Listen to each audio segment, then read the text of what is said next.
Hi friends, welcome back to my channel சமையல் with அனு. இன்னைக்கு நம்ம வீடியோல ஒரு அட்டகாசமான முட்டை தொக்கு தாங்க பார்க்க போறோம். சப்பாத்தியோட வச்சு சாப்பிட வேற லெவல் டேஸ்ட்ல இருக்குங்க. வீடியோக்குள்ள போறதுக்கு முன்னாடி நம்ம சேனலை இன்னும் நீங்க சப்ஸ்கிரைப் பண்ணலனா சப்ஸ்கிரைப் பண்ணி பெல் ஐகான் கிளிக் பண்ணி ஆல் கொடுத்துக்கோங்க. ஓகே फ्रेंड्स, எப்படி செய்யறதுன்னு பார்க்கலாம் வாங்க.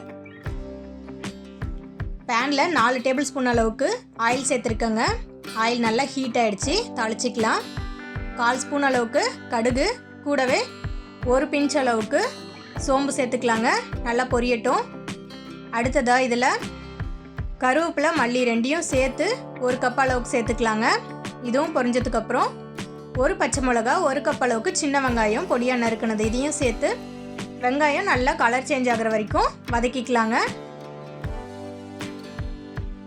பாருங்கள், நல்லா கலர் சேஞ்ச் ஆகிடுச்சு. இப்போ இதில் 1 டேபிள் ஸ்பூன் அளவுக்கு இஞ்சி பூண்டு பேஸ்ட்டு சேர்த்து இதனுடைய பச்சை வாசனை போகிற வரைக்கும் நல்லா வதக்கிக்கலாங்க.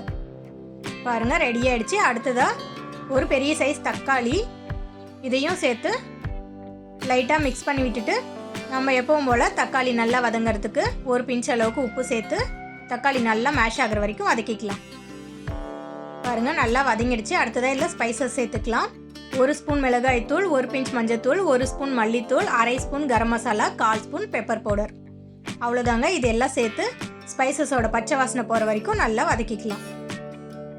பாருங்கள், சூப்பராக ரெடி ஆகிடுச்சு. அடுத்ததாக இதில் வேக வச்சு கட் பண்ணி வச்சுருக்க முட்டைகளை சேர்த்துக்கலாம். இப்போ முட்டைகளை நல்லா மிக்ஸ் பண்ணி விட்டுடலாங்க. பாருங்கள், சூப்பராக மிக்ஸ் ஆகிடுச்சு. இப்போ இதில் தேவையான அளவு தண்ணி சேர்த்துக்கலாங்க. நான் 1 கப் அளவுக்கு தண்ணி இதில் சேர்த்துக்கிறேங்க. தண்ணியை சேர்த்து இப்போ எல்லாத்தையும் நல்லா மிக்ஸ் பண்ணி விடலாங்க. பாருங்கள், சூப்பராக மிக்ஸ் ஆகிடுச்சு. இப்போ இதை மீடியம் ஃப்ளேமில் அடுப்பை வச்சுட்டு ஒரு 5 நிமிஷம் மூடி வேக வைக்கலாங்க.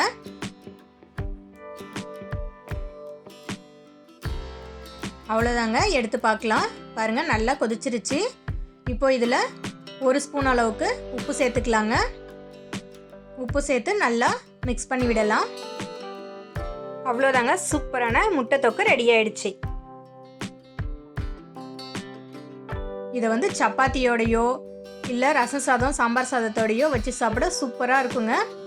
கண்டிப்பாக நீங்களும் இதை ட்ரை பண்ணி பாருங்கள். இப்போ இதில் ஃபைனலாக கொஞ்சமாக மல்லித்தழையை தூவி அடுப்பை ஆஃப் பண்ணிடலாங்க. ஓகே ஃப்ரெண்ட்ஸ், இந்த வீடியோ உங்களுக்கு பிடிச்சிருந்தா கண்டிப்பாக லைக் பண்ணுங்கள், ஷேர் பண்ணுங்கள். மறக்காமல் நம்ம சமையல் வித் அனு சேனலை சப்ஸ்கிரைப் பண்ணுங்கள். நெக்ஸ்ட் வீடியோவில் பார்க்கலாங்க. பாய்.